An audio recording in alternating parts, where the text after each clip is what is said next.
I'm inviting you into my mosaic studio because I know that when I design mosaics, it's very much like designing a meeting. So I'm going to use the analogy of my mosaic process, which is happening right now. I'm in the middle of a project.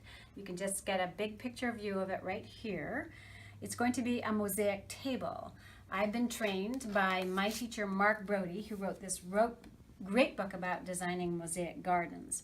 And the first thing I did was I thought about what's my need. Well, I would love to have a small patio table, and I had one that was glass. So underneath here is a round piece of glass. And so when you're doing your first agenda, you're going to research your needs. You're going to talk to your client. In this case, I thought about my own needs and the family's needs and came up with this project.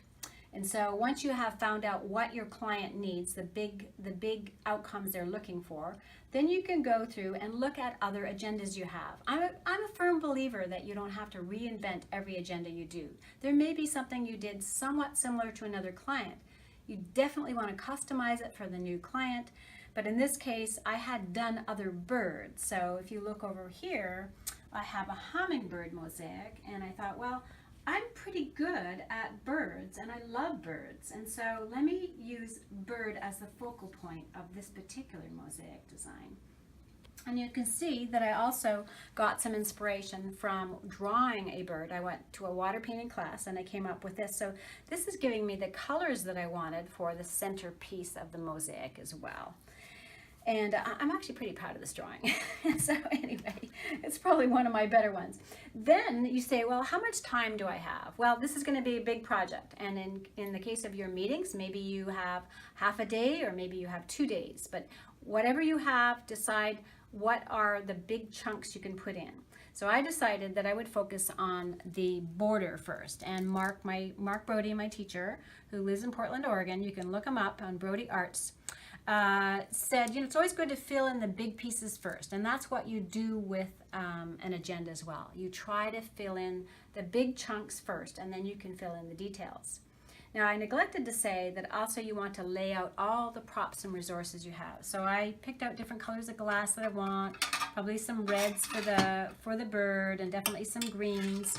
And I want to also make sure that my light is always shining well through the glass. So I tried out some different color combinations on the window.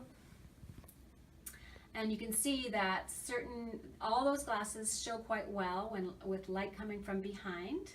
And that's what you want to do for meetings as well. You want to make sure that all your pieces are going to work well. And so you don't just randomly choose, in this case, any piece of glass. It has to actually show light. It has to be transparent to some extent. And the last thing is you look for flow. So in here, I'm looking for flow in the border. If I'm running out of time, I'll probably use bigger pieces here, make it simple.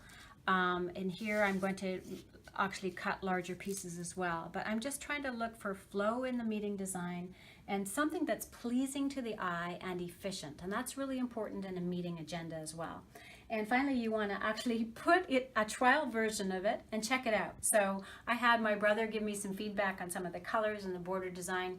Same thing with your draft agenda. Send it out to a couple of representatives of the meeting and say, how does this sit with you? What's missing?